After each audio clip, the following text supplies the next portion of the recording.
একজন বয়স্ক চাচা সিএনজি চালক তাকে বের করে নিয়ে সোজা থাপড়ানো শুরু করেছে এবং মুরব্বী মানুষ কান্না করা শুরু করে দিয়েছে। পাঞ্জাবিটা টান দিয়ে পাঞ্জাবির বোতাম ছিঁড়ে ফেললো।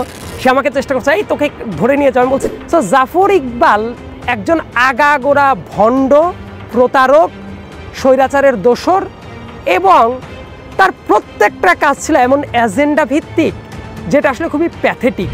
ছাত্ররা আন্দোলন করে স্বৈরাচার সরকার পতন করলো ঠিকই, কিন্তু তারা অনেকেই বাংলাদেশের আইন সম্পর্কে তেমন অবগত না, যে আইন কিভাবে চলে সেটা অনেক ক্ষেত্রেই তারা বুঝে উঠতে পারে না।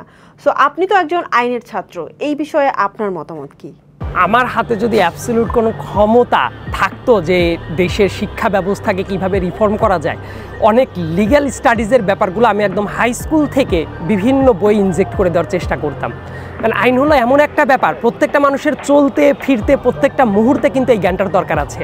আপনি রাস্তায় যাবেন, দেখবেন আপনার বাইক আটকাইলো একজন পুলিশ, ওই পুলিশের এইটা আটকানোর অধিকার আছে কি নাই এইটা যদি একজন নাগরিক না জানে, সে কিন্তু নানা ট্রাবলে পড়বে।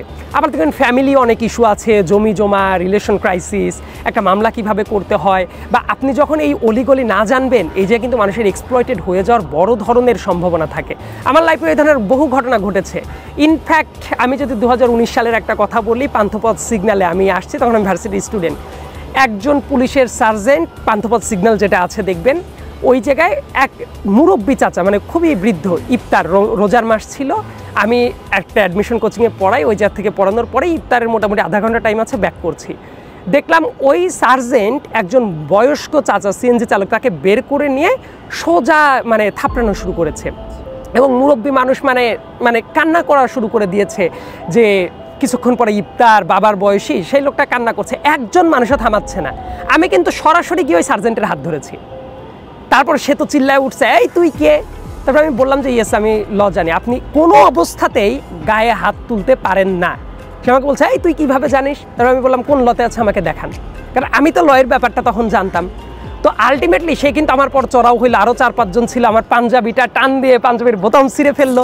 সে আমাকে চেষ্টা করছে, এই তোকে ধরে নিয়ে যাও। আমি বলছি ঠিক আছে আমাকে নিয়ে যান, কিন্তু আগে অভিযোগ দেখেন, কোন অভিযোগে নেবেন, আর এই মুরব্বীর গায়ে কেন হাত তুললেন এটার জবাব দেন। সেই পাঞ্জাবিটা ইন্টারেস্টিংলি আমি এখনও রেখে দিয়েছি। তার নাম ছিল সার্জেন্ট রাসেল, পান্থপথে ছিল। সো ওই ঘটনাগুলো কিন্তু আমার মনে আছে।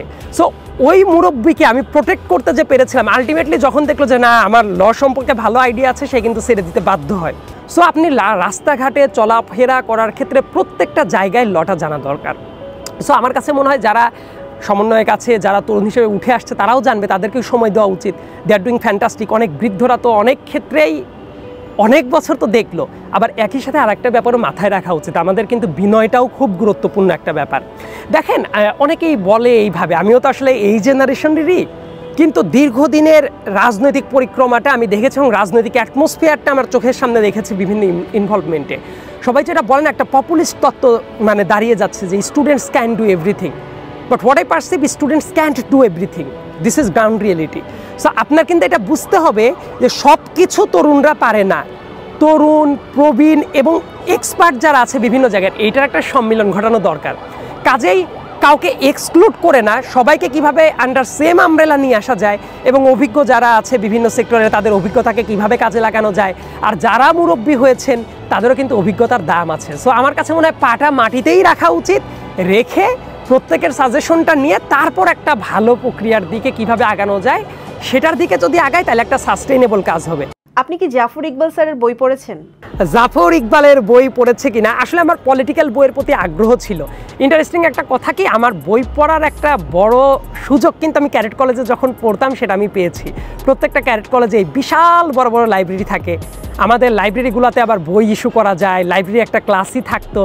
তো অনেকেই যেমন বিভিন্ন ধরনের যে গল্প টল্পের বইয়ের দিকে যেমন ঝোঁক থাকে, আমার কেন যেন আমি জানি না, আমার এই পলিটিক্যাল বইগুলোর দিকেই আমার ঝোঁক ছিল। বেসিক্যালি আমার বইয়ের রিডিং হ্যাবিটটা হলো পলিটিক্যাল জনরার বই এবং বিভিন্ন রিসার্চ টাইপ বই যেগুলো আছে সেইগুলো আমি একটু বেশি পড়ি।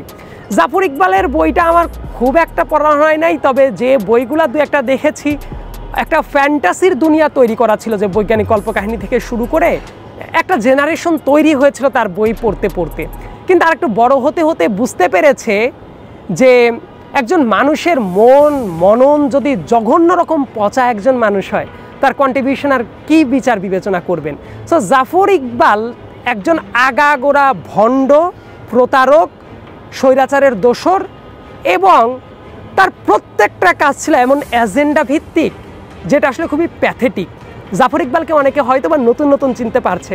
জাফর ইকবালকে নিয়ে 2017 সাল থেকে আমার অনেক লেখা আছে। দেশের শিক্ষা ব্যবস্থাকে ধ্বংস করে দেওয়ার অন্যতম কারিগর এই জাফর ইকবাল।